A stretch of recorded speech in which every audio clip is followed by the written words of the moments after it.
Welcome to another episode of Healthy, Wealthy, and Wise Retirement Podcast, where certified financial planner Lauren Sherman shares thoughts on having a healthy mind, body, and spirit, an abundance of wealth inside portfolios and out, and lessons learned from clients and mentors over the years.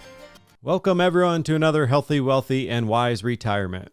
As always, I am your host, Lauren Sherman, and today we have another video episode. So if you are listening on one of the podcast apps, you can switch over to YouTube if you would like to watch. And for today's conversation, we are going to transport all the way over to Tanzania, East Africa, and climb Mount Kilimanjaro with Jim Sandager. Of course, we won't be doing any of the actual climbing as Jim has already put in the hard work to get to the summit, but he's going to share his experience with us today. And we talk about this on the episode, so I won't repeat everything. But for a quick background, Jim is a financial advisor of Wealth Enhancement Group right here in West Des Moines, Iowa. We talk about his firm in part 2, but for now, I'm excited to share our conversation about his journey to Mount Kilimanjaro. So let's go ahead and jump right in, as I hope you enjoy this conversation as much as I did. So today we have Jim Sandager joining the show. Jim is a certified financial planner and the senior vice president of Wealth Enhancement Group, a financial firm in West Des Moines, Iowa. So Jim, welcome in and thanks for joining the show. Thanks, Lauren. Great to be here. Long time no see, right? I jokingly say that because, of course, it was 6, 7, 8 hours ago that we saw each other this morning. But yes. Yeah, so even though we are both financial advisors, we first got to know each other a handful of years ago, I suppose, through Pastor Richard's Tuesday morning study group. That's right. I think that's where we kind of first met. It is. I really enjoy going to his study group 7 to 8 o'clock every Tuesday morning, and he challenges us. We get into the Bible and we learn about some great stuff and learn about application of it, which I really appreciate a lot, actually. Yeah, he's a wealth of knowledge if you want to dive a little bit deeper. And I know you've gotten into the podcast that Pastor Richard does with Eric Payton. I guess a quick plug for that. The show's called The Word with Webb. And I'm not totally caught up with that one, but it sounds like you've been listening to that quite a bit. I have been listening to it, although I have to confess, I have to listen sometimes more than once, 2 or 3 times to catch everything, because there's a lot of depth and a lot of stuff to chew on, a lot of meaty stuff. And I find it causes me to even go back and research it in the Bible myself. And it gets me to kind of spend time kind of working through it. And maybe there's a passage particularly challenging or gives me quite a bit of thought. The way he presents it is maybe not the way I've thought about it in the past, which is really ultimately what this is all about, is getting deeper in the Word of God. Yeah. Yeah, very cool. Well, I'm always excited to talk about the business side of things and hear what your firm's doing, how you're unique, things like that. But as I've done with a few other local financial advisors here, we're going to save that for, I guess, what we'll call part 2 of our talk. And instead start off, you have quite the story to share. So because you and your son made it a mission to hike Mount Kilimanjaro last year, which Tanzania, East Africa is where that's at, right? Yep, exactly. Yes. Okay.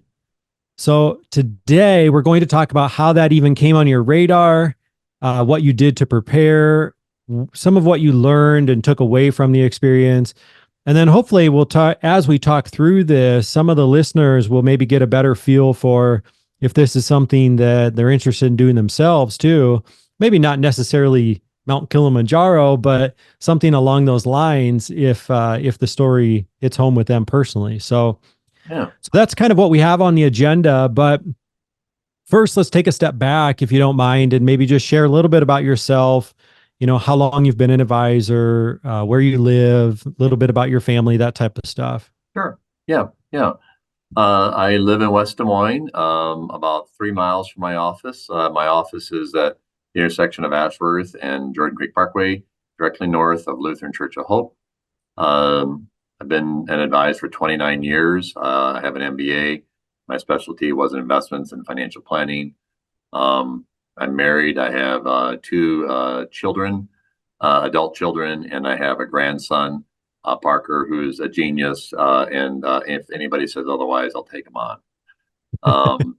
So he's a real joy, as are my children. I feel very blessed to be a father and a husband to my wife, Louisa. We've been active in the West Des Moines government. I was a city councilman for a number of years in West Des Moines. I've also been involved, along with my wife, in the arts community. We're involved in Des Moines Symphony. We're involved with Bravo. We're very involved in our church, which we enjoy a lot. It's been important to us. So that's a little bit about me. Yeah. Yeah, even I didn't even know all of that, so I'll learn a little bit throughout this talk too. Yeah. So Mount Kilimanjaro, I remember seeing you at church, I think the fall of 2022, maybe. And you were explaining pretty detailed routine as you were getting prepared for all of this. I imagine that took up quite a chunk of your time. So I guess before we get into what you did, how did this even come on your radar? Yeah. Good question. Well, I grew up on a farm, southern Minnesota. My dad and my uncle farmed together, and my uncle went to Ethiopia, back in the 60s, and my dad took me and my siblings to New Guinea, Papua New Guinea. So we were short-term missionaries for a year. I was relatively young. I was a third grader, but we were up in the highlands of New Guinea. My dad was a short-term agricultural missionary for the Lutheran Church, and that was I went to school, international school. It was a coffee plantation. We did that for a year, and then we came back and continued to farm.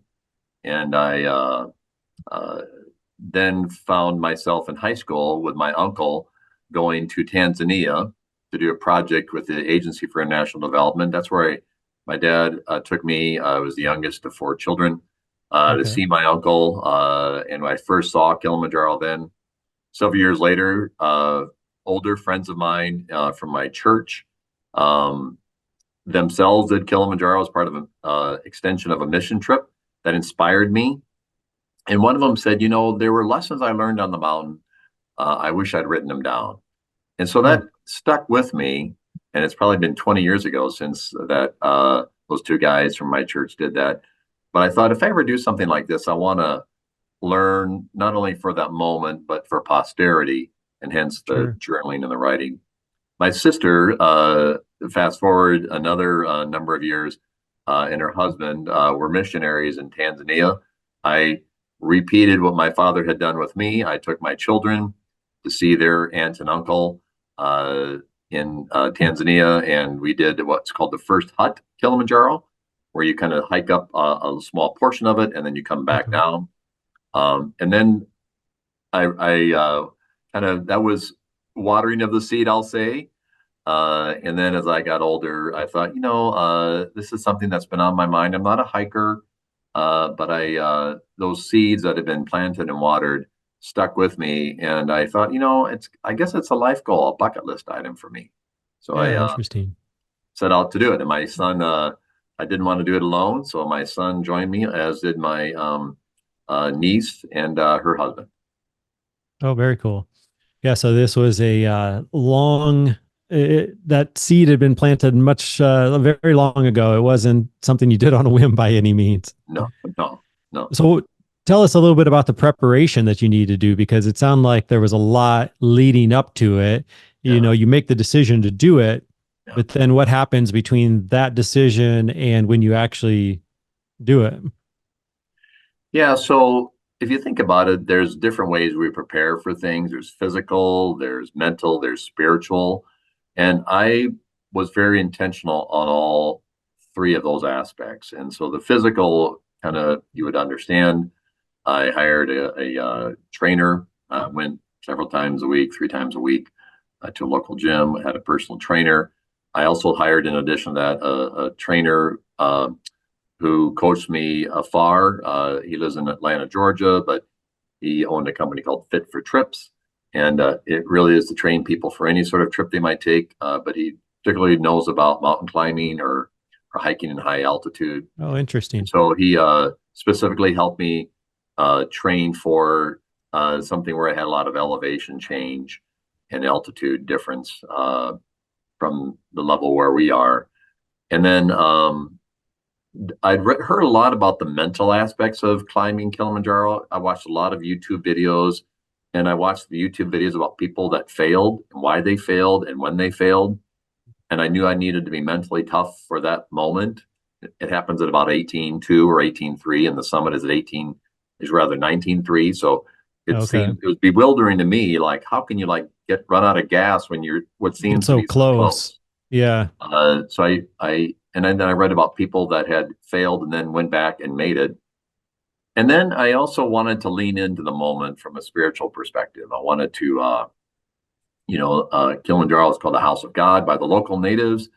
And so I thought, this is a chance to deepen my faith and my walk with the Lord. And so I was quite intentional about that aspect too.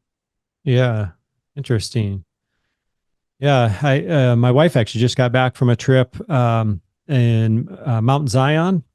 Oh, sure. Yeah. So all of this kind of hiking and climbing talk it kind of gets me excited to do something like that. I love that type of thing, but yeah.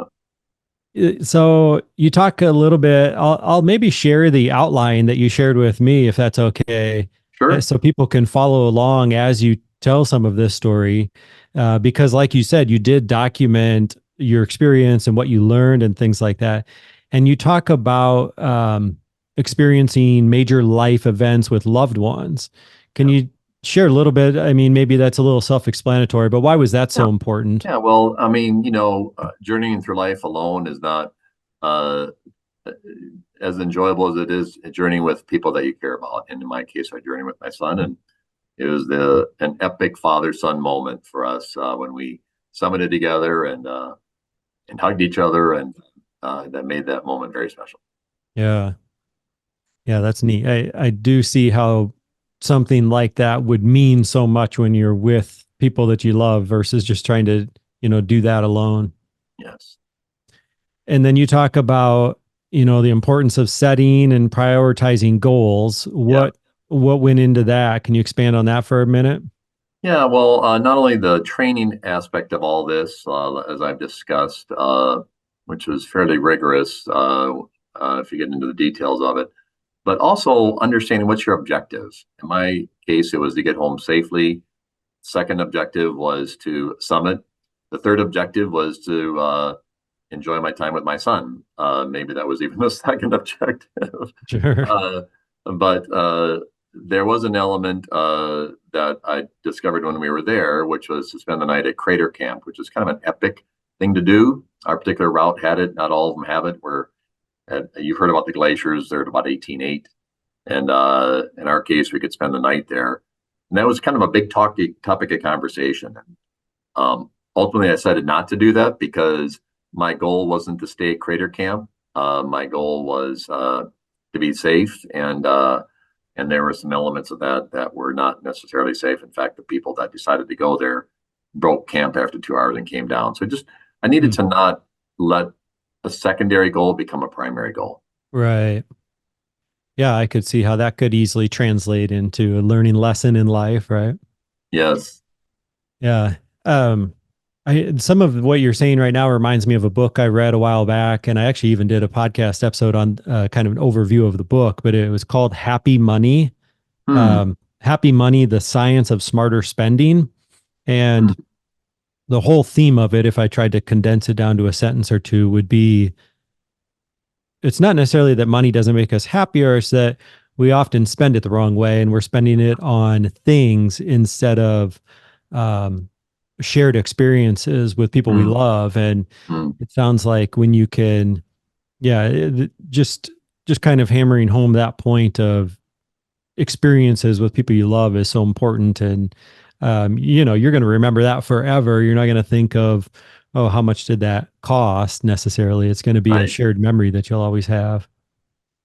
That's right. Yeah. I think when you think about what really drives us from a financial decision-making standpoint, it's connecting our financial decisions to our values. Mm. And so part of that is really understanding what's important to you and your values. I mean, for me, family is right up there at the top, along with faith. Meaningful work is also very important to me. Integrity is very important to me. Leadership is very important to me. So if I can remember those values when I make my decisions regarding my finances, the outcome I feel more connected to. And so I Yeah. think that's similar to what you're saying about connecting our financial decisions with the things that really drive us from a perspective. These are not everybody's goals, by the way. Everybody's values are different. So helping True. people, that's really, I think, the beauty and the art of what we do is to connect people to their values, not our values. It doesn't really matter what our values are, to Sure. their values are and connect with them. Anyway, we digress. I know you didn't want to talk about the money part, No, but I no, that makes sense confirm what because you're saying. you're having a lot of those conversations with clients, and you probably get people that come in occasionally that say, "Oh, I don't want any of the fluffy stuff, just manage the portfolio." But ultimately, that does become what's most important, particularly later in life when the money's not just accumulating, but you're spending it.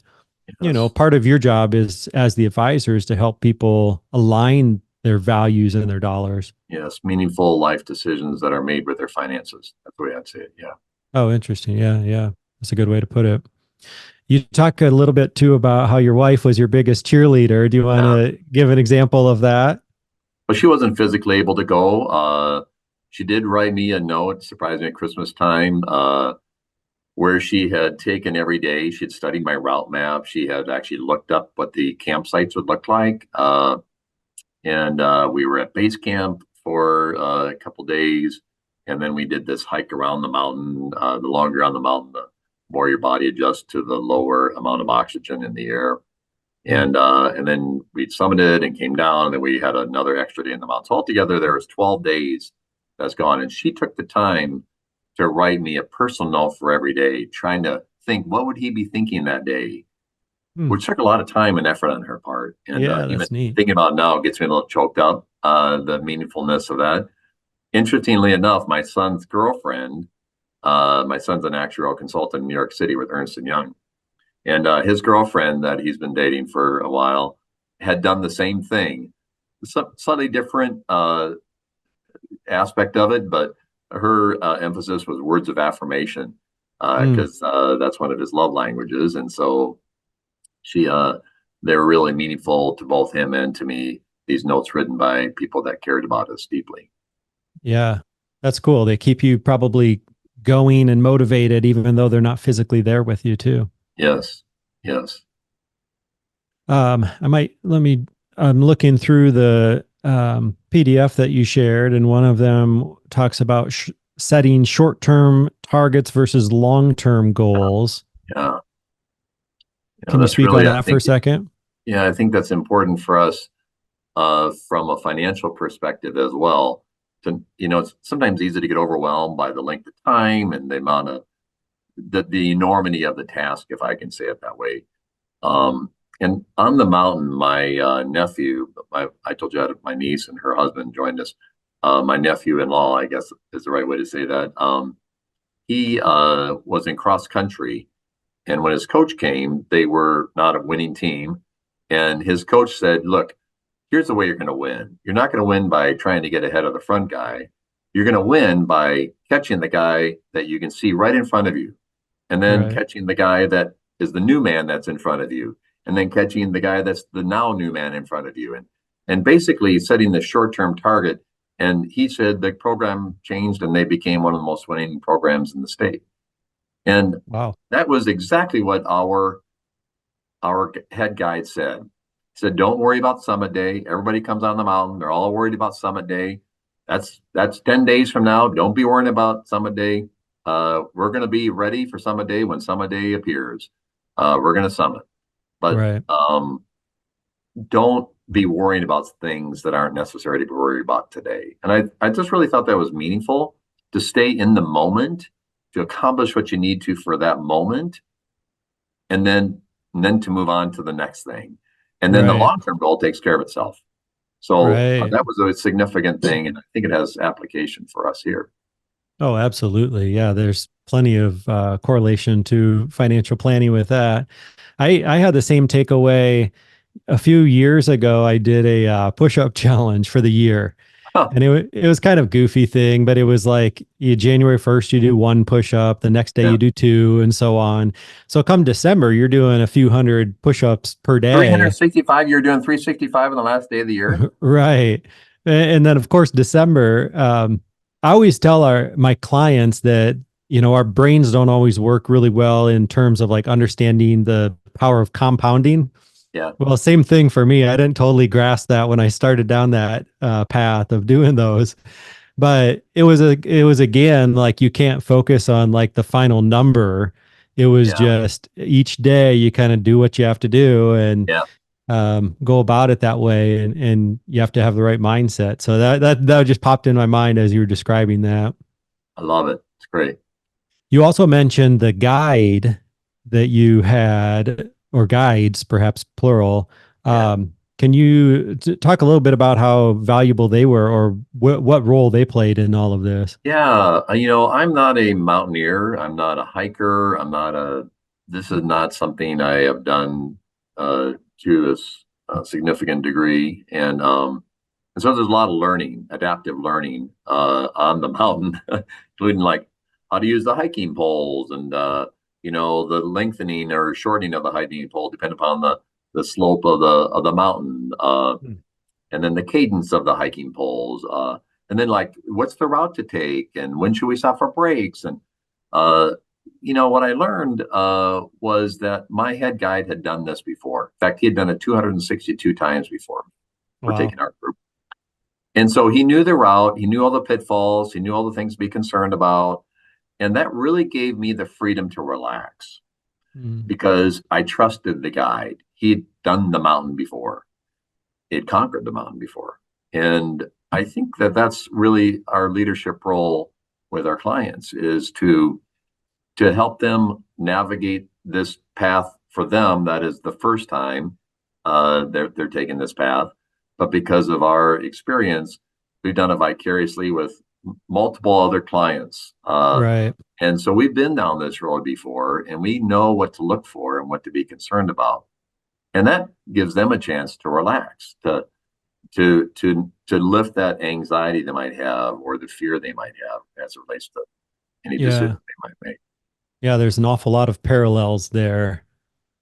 Interesting. Yeah, I sometimes struggle with that, or I have in the past, where I'll think, oh, I'm just repeating myself. I'm saying the same thing over and over, but I'm saying it to different people. Mhm. People are, I guess that's good that you're a little repetitive, that you're not trying to make it up on the fly every time. You should have a defined process where you sound a little, not robotic necessarily, but you have your process that you're following. And sometimes I think, gosh, I'm just saying the same things over and over, but it's always to different people. So it makes sense that, Yeah. they're doing this retirement kind of thing one time, Yes. is you're advising on people constantly with that. Yes. Yes. So I got to ask, I was looking at the PDF you shared, and you have this picture of you in the eye mask and a sleeping bag. And the title says, "Be willing to be uncomfortable." Uh, what was that like? I think the last time I went camping in a tent was when I was 5, and that's a number of years ago. My wife is not a big camper. Interestingly enough, my son's a big camper. I don't know where he got it from. It wasn't from us. Yeah. But that was one of the reasons I wanted to do this, was because I knew he liked hiking. So yeah, the whole adjusting to camping was a lot easier than I thought it would be. The hiking was probably the more difficult aspect of it. But I've read about a lot of noise in the mountain, wind noise, and different noises. And so I put, those orange earplugs in. I have sleep apnea, so I had a portable sleep apnea machine that was battery powered that I used. Had little eye shades, as you've referenced. Honestly, it was super cozy. We tucked into these little sleeping bags, and you get up in the middle of the night, and that was glorious. being on the mountain with no lights, and you see the Southern Cross, which is a constellation in the Southern Hemisphere. And I'll never forget this one view of getting up in the middle of the night, and it was cold, and there was snow on the ground. But I looked out, and we were above the clouds, and the moon was reflecting off the clouds. And I looked behind me, and the counterpoint was the snow cap of Kilimanjaro. And I thought, thank you, God. This is such a beautiful moment. And I wouldn't have been able to experience those moments or the other many moments I had on the mountain were it not for my willingness to get uncomfortable. Sure.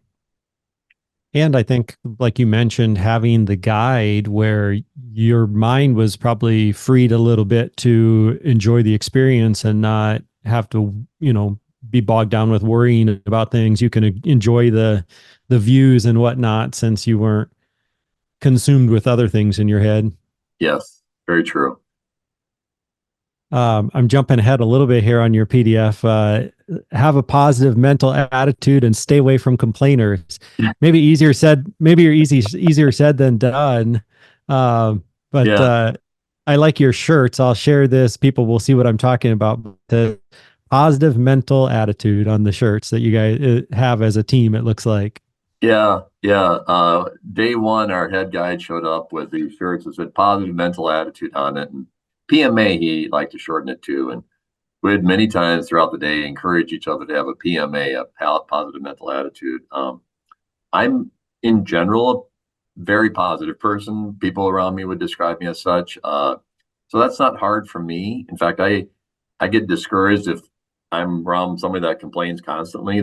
I can handle some complaining, but I'm generally a glass half full kind of a guy. And he said it's easy to get discouraged, and that's okay. But staying in that discouragement is not good. And the way we can lift ourselves out is by, again, this whole mental strength that I talked about earlier, the importance of being mentally strong. And a big component of that is having a positive mental attitude that, I can do this. Sure. It's okay if I get discouraged at moments, but I can do this. And the guide told us, he reminded us, you can do this. I've seen other people do this, and I've seen other people not do this, and you can do this. And that's just good to be reminded that we're capable of something maybe that we don't even believe in ourselves. Right. Yeah, it's like reminds me of the 4-minute mile, right? When nobody could do it until someone did it, and then all of a sudden everybody could do it. Well, not everybody, but the top elite athletes could do it because they realized it was possible. Yes, there's not that barrier anymore. You're exactly right. Yeah. Jumping a little bit to your last point you have about be transformed, let God do the work. Speak to that a little bit of what were some things that you learned kind of or have taken away long-term from this versus just saying, hey, that was an awesome experience, but what's really stuck with you long-term, and maybe kind of speak to that transformation, if you would. Yeah, so I'll begin by saying not everybody sees this through the same lenses as I did. I mean, as I mentioned before, I'm a Christian and approach this from a Christian perspective. It was important to me to kind of lean into that element. So I would say there's just a lot of parallels in our Christian walk to kind of this whole walk. It just climbing mountains, coming down off the mountaintop experience. But we live in the valleys at moments, the strength to get up the mountain, to have others alongside. When we got to the top, our head guide, we noticed he was on his knees with his arms raised in the air. And we thought we knew what he was doing. It looked like he was praying. But my son asked him, he said, I noticed you were over there with your knees down when we came down off the mountain. He asked him, and he said, I was praying. He said, I've been up this, as I mentioned before, 262 times. And every time I give thanks to God. So I thought that's amazing that after 262 times, it still has this freshness for him, and the importance of safety and the comfort and security we have of being thankful. So that was inspiring. Yeah. So yeah, I've remained in touch with my head guide, and I told him about. I think there's one Easter at church we had. I can't remember how many thousands of people there was, and his little church in Tanzania had 150 people, and he thought it was a lot. And I thought, isn't that just great how God is at work, in that church of 150, or Yeah. whether there's thousands of people worshiping on a service. Uh, and I don't know, that has stuck with me as I've come off the mountain. Yeah. Yeah, that's neat. I'm curious with I've heard when people do something like Mount Everest, for example, the climb back down is more dangerous than the climb up.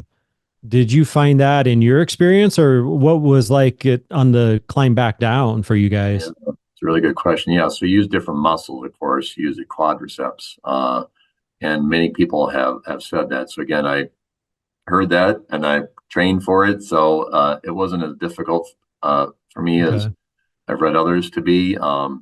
But I will tell you about an inspiring aspect of the story. I mentioned that my niece was with us on the hike. When we were on Summit Day, you go from 15.5, which is base camp, or your launching point on that day, to 19,341, back to 15.5. And we were to get going at 4 a.m. So we got up at 3:30. Laura, my niece, wasn't feeling well. She had struggles with altitude sickness along the way, headaches, nausea, that kind of thing. Hmm. And the head guy looked at her and said, "How you doing?" And she said, "I'm not well." And he said, "We need to get you down in altitude. We need in elevation. We need to get you to probably 12.5. There's a camp at 12.5." And so at the same moment we were going up to 19,341, she had an assistant guide go with her down to 12.5. Okay. And David joined us. We were grieving her loss of not summiting with us. And she got back to 12.5. She radioed her husband, David, and he found out she was safe. But it was still hard not having Laura with us at the summit for the three of us, especially for David. He did this video tribute to her, which was very inspiring. I get emotional just thinking about it. Sure. We had to go, and it took us about 2 hours to get down the mountain. It took us about 6 to get up, 2 hours to come down. We had Okay. to go to shale. It's kind of a 4 inch, 6 inches of shale. It's a volcano. I'm not sure the word is dormant, a volcano. But basically you run down on kind of the slippery shale, or you go quickly down on this slippery shale. My nephew, now bear in mind, he's not an active Marine, but he's a Marine. And he wanted to go to see his wife.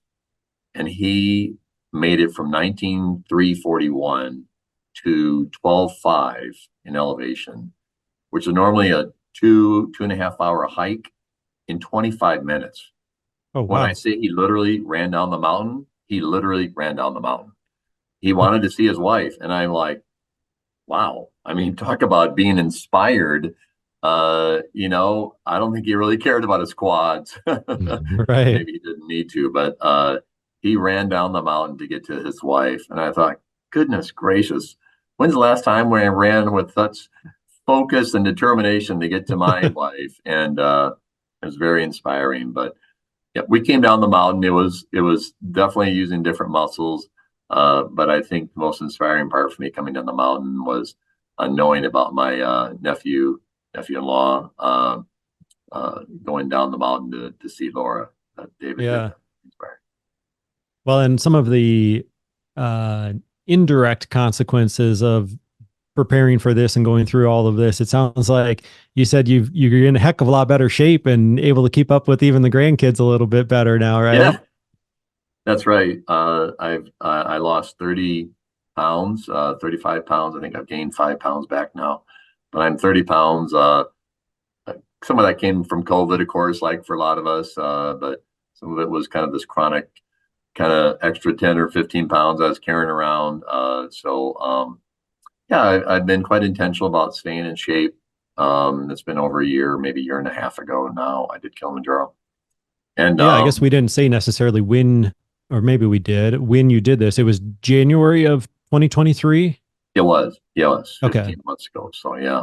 Yeah, and we have a grandson, and last weekend I played Nerf gun wars in the woods in the backyard. And We like to swim in the pool together, and we have a dog, and I'm able to be very active and present in his life, which is Sure. very important to me. Yeah, absolutely. What about as we kind of wrap up part one here of our conversation? Um, I don't know if there's a good way to frame this, but if someone was listening to this and saying, this sounds like me, I'd like to do something like that. Maybe not necessarily Mount Kilimanjaro, but any first thoughts as far as advice that comes into your head? Yeah, you have to want the goal. I mean, there's times in the training where you're wondering if you really want it. So it has to be in your heart or in your belly or wherever it comes from. But you have to really want the goal, and be willing to get up when it's raining outside and do the stuff. And Mm-hmm. so you have to want the goal. And then I would say prepare everything that we've talked about already. Prepare, get a good outfitter. We use Thompson Safaris. They are a little more expensive, but I felt very confident with them and the people that they hired, and kind of they had really good porters and they treated them well. Everybody had really good hiking boots. That was important to me. So yeah, I would say, prepare, get good people to come alongside you and help you, and then give yourself enough time to be dedicated. That with your dedication, rather, you can accomplish the goal that you set out to do. So, yeah. I have some friends that talk every once in a while about doing hiking, I guess, the Grand Canyon. Is that something you've done before? No, but my son has done what they call the rim to rim. He Okay. started in the north rim, and then found out later that a half an hour into the hike, he had fractured his ankle. It was a stress fracture, but and it was a lot of pain, but he had 3 days of overnights in the canyon. You have a night on the north rim going down, then you're at the camp at the base by the river, and then you have a camp going up, and then you're out. I believe that's right, 3 nights. I mean, that was very inspiring to me that he had done that. And part of the reason I wanted to do something that was a bit out of my comfort zone, Yeah. that would be meaningful to me as well. So, but yeah, it's pretty cool to do. I'm not sure I'd want to do it. I might. I mean, if my son said, "Hey, I really want to do that. Will you do it with me?" I'd probably think about 30 seconds, but With a little nudge motivation, maybe you would. Yes. I think if I remember right, the Grand Canyon, it's more, well, at least the way they were looking at it, it was like kind of a lottery based where you had to get selected, and it wasn't necessarily you could just go and do it. They were only selecting so many. Maybe that was a COVID thing that they were doing, or possibly that's just in general. He got in, he was pretty fortunate because he was kind of a last minute thing and somebody dropped out and he was just going to do it by himself. I mean, you have to go with a group, but he was just a single person. He wasn't going with anybody. And so, yeah, he was just fortunate in terms of an opening that came up. Right. Okay. Well, maybe we'll put a pause in it right there. I appreciate you sharing your experience with us. And I think for anyone listening, this has been a great way to get to know you a little bit better, and also give people the chance to think through if something like this is maybe something they want to pursue. So I appreciate you sharing your experience, and I'll share even your PDF so that people can really dive into the details and follow along if they'd like as they listen. Thank you, Lauren. This has been a lot of fun. Thank you. I hope you enjoyed this conversation with Jim Sandager. We will be back in 2 weeks where Jim tells us about his firm, Wealth Enhancement Group. We talk about their investment philosophy, where they are unique, their pricing structure, and much more. So if you are checking out financial firms, you won't want to miss that one. If you have any feedback or questions, or if you'd just like to connect with our firm here at Integrity Wealth Management, feel free to reach out to us at hello@Integrity Guidance. That's hello@integrityguidance.com. That's all we have for you today, and I look forward to seeing you again in just 2 weeks. God bless. Thank you so much for listening and supporting this podcast. If you've enjoyed listening, we would love if you took a quick moment to leave an honest review. Of course, we're shooting for 5 stars, but if you have suggestions to improve the show, we would love to hear from you too. Just click on the podcast name, Healthy, Wealthy, and Wise Retirement Podcast, and scroll down to ratings and review. Thanks again for your support, as this helps us reach a wider audience and help even more retirees just like you. This podcast is for entertainment and informational purposes only and is not intended as a specific tax, legal, or investment advice. Lauren Sherman is a certified financial planner and co-owner of Integrity Wealth Management, an investment advisor serving retirees in search of their own healthy, wealthy, and wise retirement lifestyle.